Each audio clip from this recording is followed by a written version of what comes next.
el ministerio Conéctate a Jesús tiene el agrado de presentar una producción de Seminarios Jesús, Ministerio Conéctate a Jesús, conectados a Jesús por la Biblia. Capítulo 10. En aquel tiempo Jehová me dijo: lábrate 2 tablas de piedra como las primeras, y sube a mí al monte, y hazte un arca de madera, y escribiré en aquellas tablas las palabras que estaban en las primeras tablas que quebraste, y las pondrás en el arca. E hice un arca de madera de acacia, y labré 2 tablas de piedra como las primeras, y subí al monte con las 2 tablas en mi mano. Y escribió en las tablas, conforme a la primera escritura, los 10 mandamientos que Jehová os había hablado en el monte de en medio del fuego, el día de la asamblea, y me las dio Jehová. Y volví y descendí del monte, y puse las tablas en el arca que había hecho, y allí están, como Jehová me mandó. Después salieron los hijos de Israel de Beerot Bene Jaacán a Mosera. Allí murió Aarón, y allí fue sepultado, y en lugar suyo tuvo el sacerdocio su hijo Eleazar. De allí partieron a Gudgoda, y de Gudgoda a Jotbata, tierra de arroyos de aguas. En aquel tiempo apartó Jehová la tribu de Leví para que llevase el arca del pacto de Jehová, para que estuviese delante de Jehová para servirle, y para bendecir en su nombre hasta hoy, por lo cual Leví no tuvo parte ni heredad con sus hermanos. Jehová es su heredad, como Jehová tu Dios le dijo. Y yo estuve en el monte como los primeros días, 40 días y 40 noches. Y Jehová también me escuchó esta vez, y no quiso Jehová destruirte. Y me dijo Jehová: levántate, anda, para que marches delante del pueblo, para que entren y posean la tierra que juré a sus padres que les había de dar. Ahora pues, Israel, ¿qué pide Jehová tu Dios de ti, sino que temas a Jehová tu Dios, que andes en todos sus caminos, y que lo ames, y sirvas a Jehová tu Dios con todo tu corazón y con toda tu alma, que guardes los mandamientos de Jehová y sus estatutos que yo te prescribo hoy, para que tengas prosperidad? He aquí, de Jehová tu Dios son los cielos y los cielos de los cielos, la tierra y todas las cosas que hay en ella.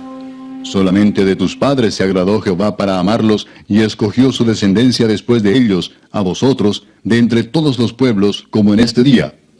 Circuncidad pues el prepucio de vuestro corazón, y no endurezcáis más vuestra cerviz. Porque Jehová vuestro Dios es Dios de dioses y Señor de señores, Dios grande, poderoso y temible, que no hace acepción de personas ni toma cohecho, que hace justicia al huérfano y a la viuda, que ama también al extranjero dándole pan y vestido.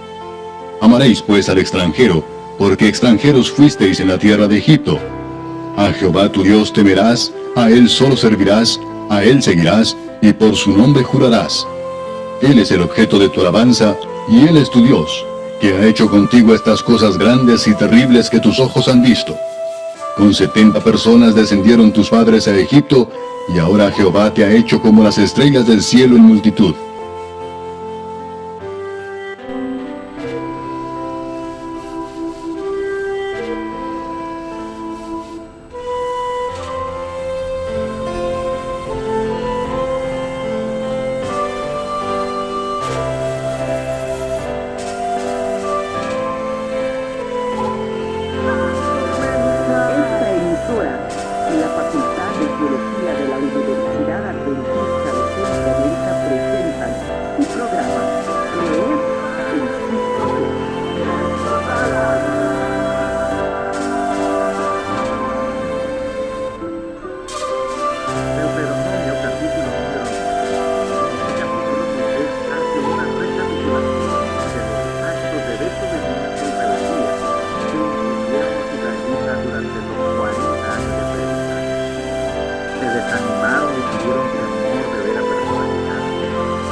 donde Dios se había manifestado en forma visible, cometieron idolatría al construir y adorar el becerro de oro.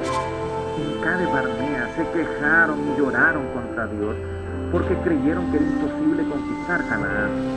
Y cuando Dios les ordenó que retornaran hacia el desierto, se rebelaron y quisieron conquistar la tierra prometida sin la compañía divina. Versículo 6 dice: entiende bien que eres un pueblo terco y que tu justicia y tu rectitud no tienen nada que ver con que el Señor tu Dios te dé en posesión esta buena tierra. Por tanto, debemos reconocer que somos desobedientes y solo por la gracia de Dios recibiremos la vida eterna. Todos estos actos de desconfianza en el poder de Dios los condujo a postergar la entrada a la tierra prometida. Te invito para que hoy expresemos nuestra gratitud a Dios, porque a pesar de alejarnos de su presencia, su justicia nos cubre de la condenación del pecado y nos otorga los méritos de Cristo para darnos una nueva vida. La cita selecta de hoy se encuentra en el libro Primeros Escritos, página 221. Por medio de Moisés, mientras estaban los israelitas a punto de entrar en la tierra prometida, el Señor les había dicho: ahora pues, Israel, ¿qué pide Jehová tu Dios de ti? Sino que temas a Jehová tu Dios, que andes en todos sus caminos, y que lo ames, y sirvas a Jehová tu Dios con todo tu corazón y con toda tu alma, que guardes los mandamientos de Jehová y sus estatutos, que yo te prescribo hoy, para que hayas bien. Deuteronomio 10, 12 y 13. De siglo en siglo estos consejos fueron repetidos por los siervos de Jehová a los que estaban en peligro de caer en hábitos de formalismo y de olvidarse de practicar la misericordia. Cuando Cristo mismo, durante su ministerio terrenal, fue interrogado así por un doctor de la ley: Maestro, ¿cuál es el mandamiento grande en la ley?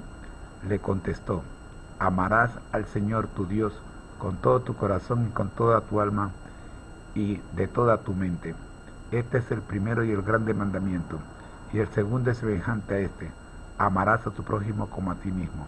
De estos dos mandamientos depende toda la ley y los profetas. Oremos. Nuestro Dios, nos comprometemos a transitar por tus caminos. Deseamos amarte como tú nos amas. Deseamos servirte con gratitud y anhelamos obedecer todos tus mandamientos. Por Jesús. Amén.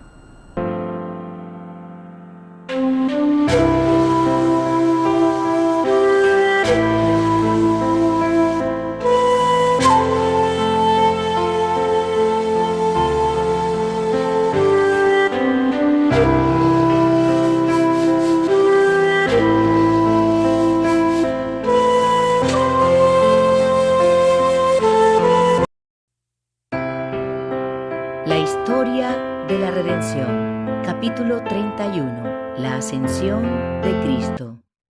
Todo el cielo estaba esperando la hora de victoria cuando Jesús ascendería a su Padre. Los ángeles acudieron a recibir al Rey de Gloria para escoltarlo en triunfo en su camino al cielo. Cuando Jesús bendijo a sus discípulos, se separó de ellos y fue arrebatado hacia las alturas. Y cuando ascendía, lo siguió la multitud de cautivos que se habían levantado en ocasión de su resurrección. Lo aguardaba un enorme grupo de ángeles, mientras en el cielo un innumerable conjunto de seres angelicales aguardaba su llegada. Al ascender hacia la santa ciudad, los ángeles que escoltaban a Jesús clamaron: «Alzad, oh puertas, vuestras cabezas, y alzaos vosotras puertas eternas, y entrará el Rey de Gloria». Los ángeles que se encontraban en la ciudad exclamaron con entusiasmo: «¿Quién es este Rey de Gloria?». Los ángeles de la escolta respondieron en triunfo: «Jehová el fuerte y valiente, Jehová el poderoso en batalla». «Alzad, oh puertas, vuestras cabezas, y alzaos vosotras puertas eternas, y entrará el Rey de Gloria». De nuevo los ángeles que aguardaban preguntaron: «¿Quién es este Rey de Gloria?». Y los ángeles de la escolta respondieron melodiosamente: «Jehová de los ejércitos, Él es el Rey de la Gloria». Y la procesión celestial entró en la ciudad de Dios. Entonces Toda la hueste celestial rodeó a su majestuoso comandante, y con la más profunda adoración se inclinaron ante él y depusieron sus coronas resplandecientes, poniéndolas a sus pies.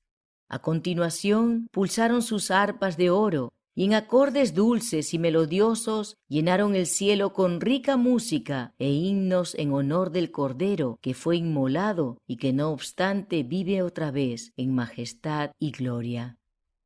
La promesa del regreso.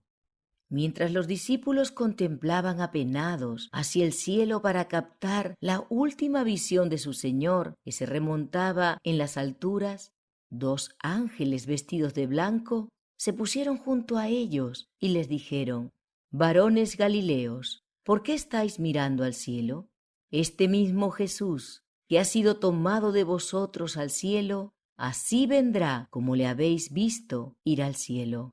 Los discípulos y la madre de Jesús, que con ellos había sido testigo de la ascensión del Hijo de Dios, pasaron la noche siguiente conversando sobre sus maravillosos actos y los extraños y gloriosos acontecimientos que habían ocurrido en tan corto tiempo. La ira de Satanás. Satanás nuevamente se reunió en consejo con sus ángeles y con amargo odio contra el gobierno de Dios les dijo que mientras retuviera su poder y su autoridad sobre la tierra, sus esfuerzos debían duplicarse contra los seguidores de Jesús. No habían logrado prevalecer contra Cristo, pero debían derrotar a sus seguidores de ser posible. En cada generación debían tratar de entrampar a los que creyeran en Jesús. Comunicó a sus ángeles que el Señor había dado a sus discípulos potestad para reprenderlos y desalojarlos, y para curar a los que ellos afligieran. Entonces los ángeles de Satanás salieron como leones rugientes para tratar de destruir a los seguidores de Cristo.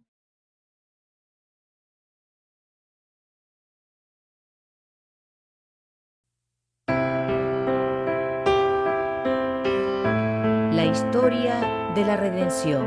Capítulo 32. El Pentecostés.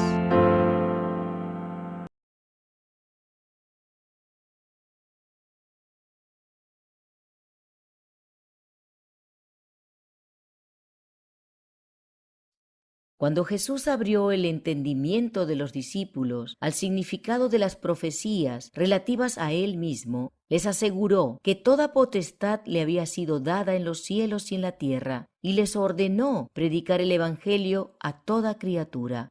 Estos, al renovarse repentinamente su antigua esperanza de que el Señor ocupara su lugar en el trono de David en Jerusalén, le preguntaron: ¿Restaurarás el reino a Israel en este tiempo? El Salvador infundió incertidumbre en sus mentes con respecto a ese tema al replicarles que no les correspondía saber los tiempos o las sazones que el Padre puso en su sola potestad. Con el poder del Pentecostés.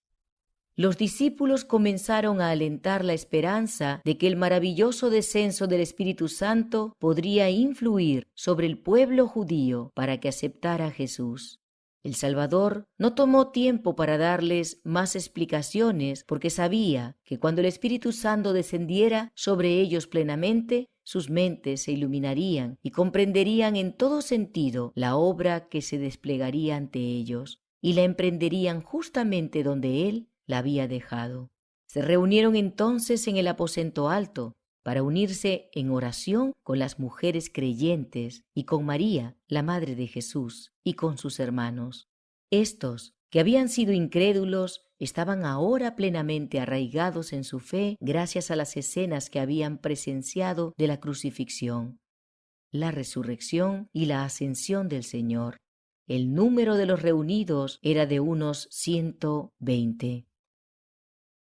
El derramamiento del Espíritu Santo. Cuando llegó el día de Pentecostés, estaban todos unánimes juntos, y de repente vino del cielo un estruendo como de un viento recio que soplaba, el cual llenó toda la casa donde estaban sentados, y se les aparecieron lenguas repartidas como de fuego, asentándose sobre cada uno de ellos. Y fueron todos llenos del Espíritu Santo, y comenzaron a hablar en otras lenguas, según el Espíritu les daba que hablasen.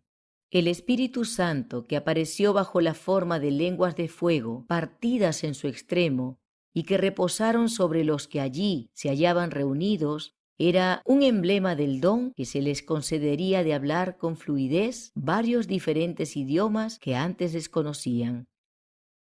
El hecho de que fueran de fuego simbolizaba el celo ferviente en el cual trabajarían y el poder que acompañaría sus palabras. Como resultado de esta iluminación celestial, las escrituras que Cristo les había explicado surgieron en sus mentes con un vívido lustre y la gracia de las verdades nítidas y poderosas. El velo que les había impedido ver el fin de lo que tenía que ser abolido desapareció entonces, y el objeto de la misión de Cristo y la naturaleza de su reino alcanzaron para ellos perfecta comprensión y claridad. Los judíos habían sido diseminados por casi todos los países y hablaban diversos idiomas.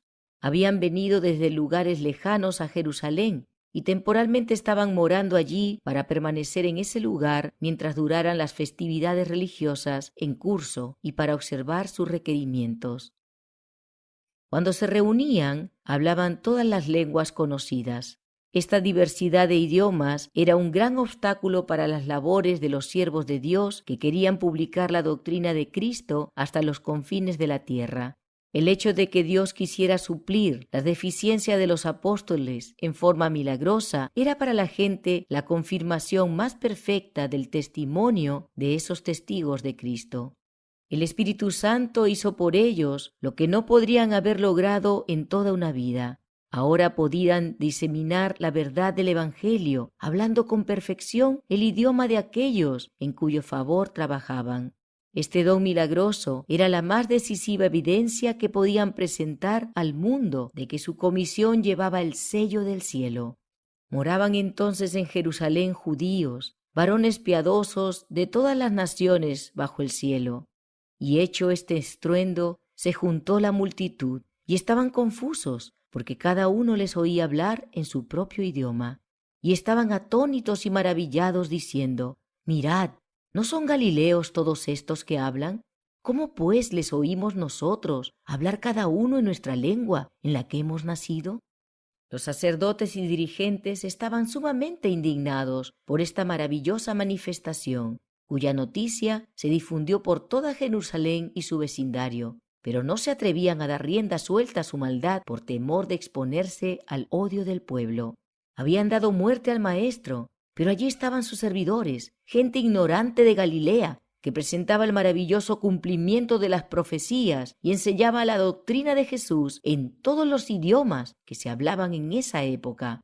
Hablaban con poder de las extraordinarias obras del Salvador y desplegaban ante sus oyentes el plan de salvación basado en la misericordia y el sacrificio del Hijo de Dios. Sus palabras convencían y convertían a miles de sus oyentes. Las tradiciones y las supersticiones inculcadas por los sacerdotes desaparecían de sus mentes y aceptaban las puras enseñanzas de la palabra de Dios. El sermón de Pedro. Pedro les mostró que esta manifestación era el directo cumplimiento de la profecía de Joel, mediante la cual este profeta preanunció que este poder descendería sobre los hombres de Dios con el fin de prepararlos para realizar una tarea especial. Pedro trazó el linaje de Cristo y lo vinculó directamente con la honorable casa de David.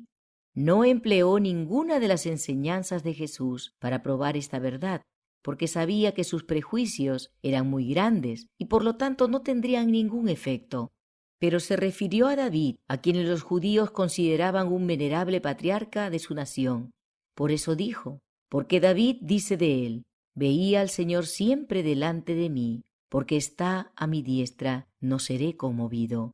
Por lo cual mi corazón se alegró y se gozó mi lengua, y aun mi carne descansará en esperanza, porque no dejarás mi alma en el Hades, ni permitirás que tu santo vea corrupción.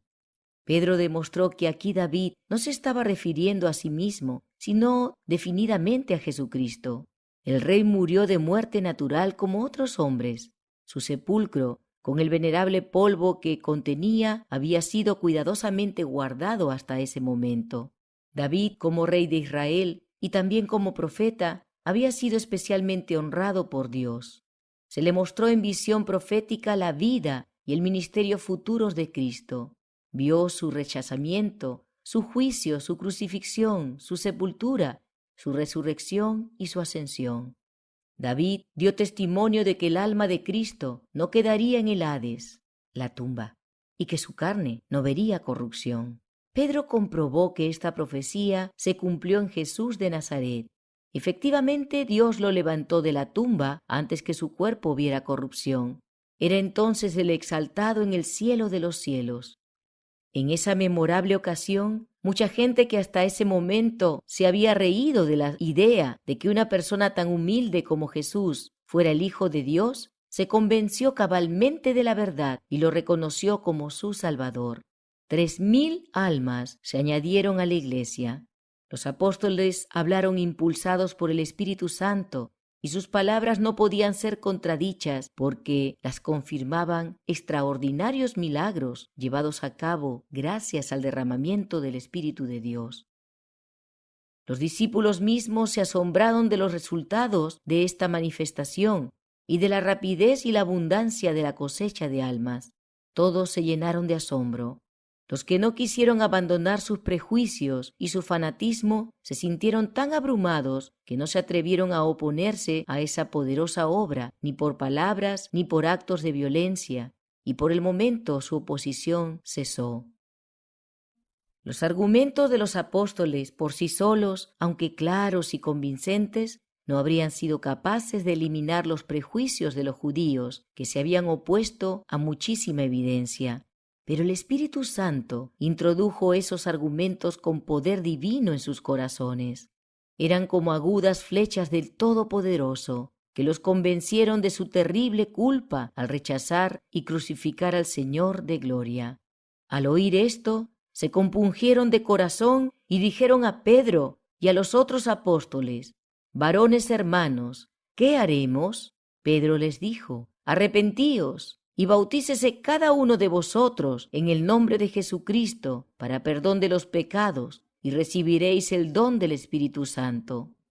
Pedro recalcó ante la gente convencida el hecho de que habían rechazado a Cristo porque habían sido engañados por los sacerdotes y gobernantes, y si continuaban esperando su consejo y aguardaban a que esos gobernantes reconocieran a Cristo antes de atreverse a hacerlo, nunca lo aceptarían. Esos hombres poderosos, aunque hicieran una profesión de santidad, eran ambiciosos y ansiaban las riquezas y la gloria terrenales. Nunca acudirían a Cristo para recibir luz. Jesús predijo que una terrible retribución recaería sobre esa gente por su obstinada incredulidad, a pesar de que se les dieron las más poderosas evidencias de que Jesús era el Hijo de Dios. Desde ese momento en adelante, el lenguaje de los discípulos fue puro, sencillo y exacto, tanto en palabra como en acento, ya sea que se expresaran en su lengua nativa o en un idioma extranjero. Estos hombres humildes, que nunca habían estado en la escuela de los profetas, presentaban verdades tan elevadas y puras que asombraban a los que las escuchaban. No podían ir en persona hasta los últimos confines de la tierra, pero había hombres en la fiesta procedentes de todos los rincones del mundo, y las verdades recibidas por ellos fueron llevadas a sus diversos hogares y publicadas entre la gente, y ganaron almas para Cristo. Una lección para nuestros días. Este testimonio con respecto a la fundación de la Iglesia cristiana se nos da no solamente como una importante porción de la historia sagrada, sino también como lección. Todos los que profesan el nombre de Cristo deben estar esperando, aguardando y orando en unidad de corazón. Debieran abandonarse todas las diferencias y la unidad y el tierno amor debieran llenarlo todo. Entonces nuestras oraciones ascenderían juntas a nuestro Padre Celestial, basadas en una fe fuerte y amorosa. Entonces podríamos aguardar con paciencia y esperanza el cumplimiento de la promesa. La respuesta nos puede llegar con súbita velocidad y poder abrumador, o puede demorarse por días y semanas para probar nuestra fe.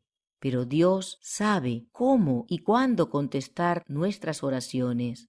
Es nuestra parte de la obra ponernos en relación con el canal divino. Dios es responsable por su parte de la obra. Fiel es el que prometió. Lo grande e importante para nosotros consiste en ser de un solo corazón y mente, para poner a un lado toda envidia y malicia, y vigilar y aguardar como humildes suplicantes. Jesús, nuestro representante y cabeza, está listo para hacer en favor de nosotros lo que hizo por los que oraban y vigilaban en el día de Pentecostés.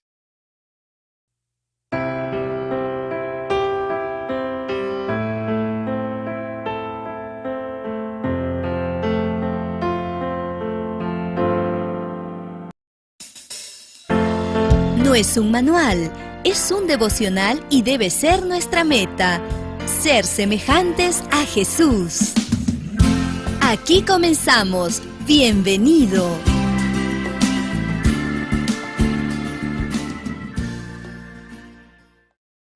Qué bueno estar juntos en estas hermosas reflexiones, ser semejantes a Jesús. Hoy estamos 25 de junio. Al manejar dinero, buscar la sabiduría divina. Mateo capítulo 25, versículo 21. Y su Señor le dijo: Bien, buen siervo y fiel, sobre poco has sido fiel, sobre mucho te pondré. Entra en el gozo de tu Señor. Walter ocupa una posición de responsabilidad, pero si la familia con la cual se ha unido por medio del casamiento le es fiel, podrá ejercer influencia sobre él para que llegue a ser un fiel mayordomo de los bienes de Dios. De esa manera, empleará sus medios como si estuviera a la vista misma del universo celestial. No participará de esquema ilícito alguno para hacer dinero, sino que se conducirá con integridad para la gloria de Dios. Tendrá que evitar las malas pequeñas tretas y huir de los medios y artificios deshonestos, y no deberá hacer nada que, de alguna manera, vaya en contra del cultivo de la verdadera piedad.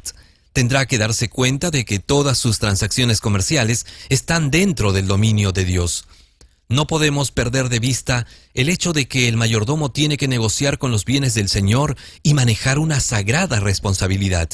La Biblia requiere que todas las personas que compran y venden se desempeñen en sus negocios con un agudo sentido de sus obligaciones religiosas, como cuando ofrecen sus peticiones al Padre Celestial reclamando fuerza y gracia. El Señor no ha dejado a nadie para hacer lo que le plazca con sus bienes y dar dirigidos por impulsos o de acuerdo con lo que demandan los amigos. El dinero con el cual opera no es suyo y no tiene que ser gastado innecesariamente, pues hay labor en la viña del Señor y ello requiere la inversión de medios. Ahora es el tiempo cuando se nos confía un legado. El tiempo del ajuste de cuentas está por llegar. El Señor ha confiado medios a sus mayordomos para que los usen sabiamente, pues todos son agentes morales y se requiere de todos que cumplan sus responsabilidades.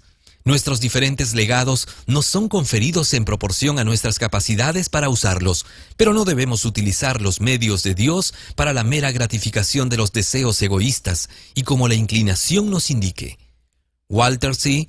ha fallado a veces en lo pasado en el uso que ha hecho de los bienes de Dios y no siempre ha considerado debidamente si los estaba utilizando de una manera que agradara al Maestro y para el avance de la causa de la verdad.